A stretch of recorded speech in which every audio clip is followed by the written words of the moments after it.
So guys, today I wanted to talk again about Destiny Rising because we recently got some new information in the form of an in-game screenshot giving us a look at some in-game UI and the potential of some in-game currencies that resemble something that would be inside of some gacha games like Genshin Impact or Honkai Star Rail.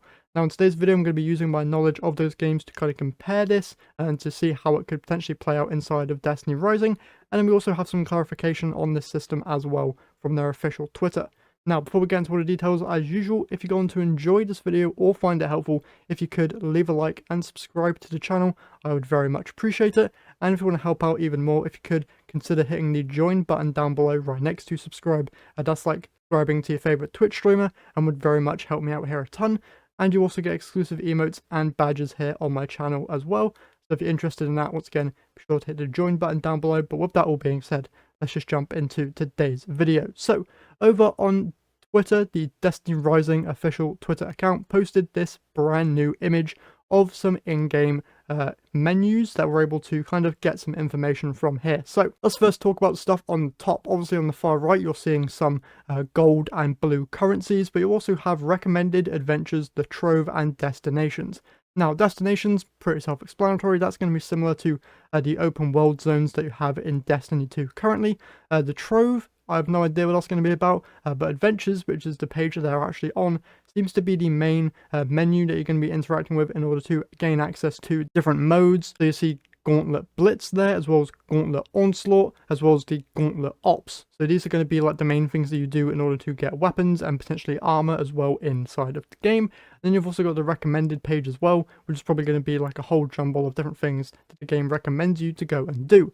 Alongside that, on the left side of the image here, you can see challenges, character, weapons, and artifacts. Challenges, I'm guessing, is going to be like your daily login stuff to go and do, which will give you some different currencies in order to then pull for different characters. Weapons and character pages, pretty self-explanatory there.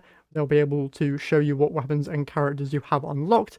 And an artifact is going to be potentially where your different artifact sets or relics are going to be stored. Now, one thing that they have mentioned before is relics, and those seem to be unique and tied to each of the different characters.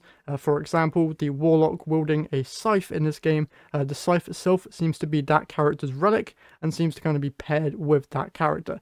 Whereas artifacts will potentially be like armor pieces that you acquire and mainly customize your character in terms of their build strength and overall power, which we'll deep dive into more in a bit. But I mainly want to talk about here is the currencies that you can see on the top right of the screen. Now these are a huge indication that this is going to be a gacha game, and for those who play gacha games, this is similar to a fuel or resin system. And for those who don't know what that is, this currency is basically used to get rewards within the game, and if you don't have this currency in most games, you aren't able to get those rewards. But Destiny Rising has clarified that this currency is called Pinnacle Energy and is actually used to receive Pinnacle rewards from those activities. But if you don't have any Pinnacle Energy, you are still able to go into those activities and claim rewards. So in the example of Gauntlet Blitz here, which also seems to be a 6-player activity, if you spend 20 of this Pinnacle Energy to go into this activity, you're probably going to be guaranteed to get a Pinnacle reward from it. But if you don't have any of that energy, you can still go in and play it and potentially get some different rewards there as well, but you won't be guaranteed to get a Pinnacle weapon, which is a nice change that I think a lot of games in this gacha world could probably do with using, just to allow people to continuously grind. But I feel like that's more of a feature for Destiny people going into this game to kind of have that continuous grind aspect that they're used to inside of Destiny. But now let's talk back to the artifacts and the characters and the weapons system by going into Honkai Star Rail here and just breaking down and comparing what we already know from that game. So this is Honkai Star Rail, which is a game that I play quite a bit, and let's talk about how characters are acquired first of all.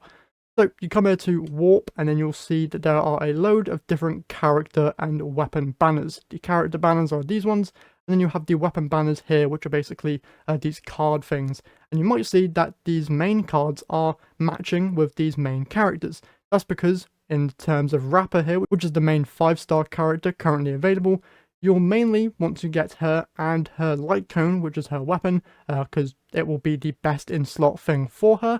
But there are also 4-star versions which will probably do the exact same thing, but just be a little bit on the weaker side.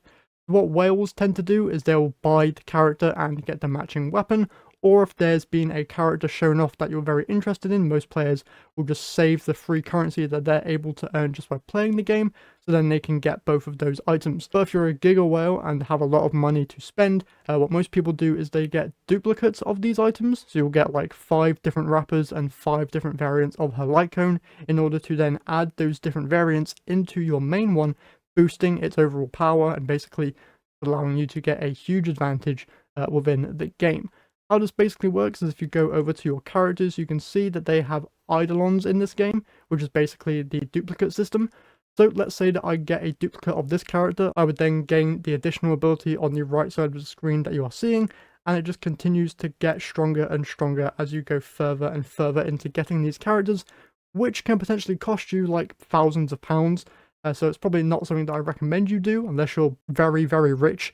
But what most people tend to do is that they see a character that they like either in concept art or within game pictures that aren't in the game yet, or that have been in the game before, and they just save their currencies that they earn throughout playing in order to then guarantee that they get those characters when they return, because characters do end up returning eventually. So let's say a Rapper, for example, you have 20 days left on her banner. Once that banner goes away, a new character will replace it, but in about like a couple months or so, Rapper will be back, so you'll be able to store up even more currency to then guarantee that you get her as a free-to-play player, which is a great system, and I highly advise people take advantage of that. Now, if we look back at the image, there was also the relics or artifacts that were shown off. Artifacts in this game, or relics that they're called in Honkai Star Rail, are basically the thing that are used to make your characters stronger and are the main part of your character's build. Think of it like an armor set with a set bonus. So, for example, if you match a fire character with a fire artifact set or relic set, you'll be able to basically create a good combo, and that'll basically boost the character. If you match a character with a set that doesn't really boost them in any way, you're going to be wasting some of that character's potential. So you're going to be keeping an eye out for characters that have abilities that kind of flow in and match up with different relic sets that will kind of just boost them generally. So for example, with Fei Zhao here, she is a follow-up attack character, so you're looking for sets that boost or grant bonuses to follow-up attack characters, which this set does very, very nicely. And that's just one example, but there are a whole load of other characters that do a whole load of different things, and these just different relic sets will provide those unique characters with different bonuses. So in the example of Destiny characters, let's talk about the Void Goth Warlock character that we see in most of the gameplay. If you pair her with a artifact set that matches perfectly with a void damage build, or just the stuff that she does in the game, you're going to be using that character to the fullest and taking full advantage of her entire kit. If you pair her with a Solar Titan set that boosts Titan specific things, you're not really going to be taking advantage of that character in the correct way, which could then result in you not being able to complete certain activities within the game. Now, how this stuff is acquired is that they all have their own different like stats within themselves, so it's very RNG based, but if you have a lot of money to go and spend, you can spend money in order to get more of the different currencies needed in order to get some of these things, which is just going to speed up your leveling process within the game. And that's kind of how these gacha games make their money. They kind of lock stuff behind like paywalls or time gates in order to then have you spend money or just wait, which is kind of something that they're doing different here inside of Destiny Rising, it seems, which is a great change. We're able to still play the stuff and get rewards. They're just not going to be Pinnacle, which is really, really good change there. And yeah, I think that's basically everything in terms of the comparisons that I want to make from the games that I've played into Destiny Rising. Obviously, Destiny Rising isn't out yet, we haven't played it, although there is an upcoming alpha test for those who want to play it, for those who are in the US or Canada. So make sure that you sign up for that if you want to get your own opinion on the game by playing it for yourself. And yeah, that's all I have for you guys today. Hopefully you did enjoy. If you did, be sure to leave a like and subscribe, and consider hitting the join button down below. That's it from me here today, so I'll catch you guys in the next one.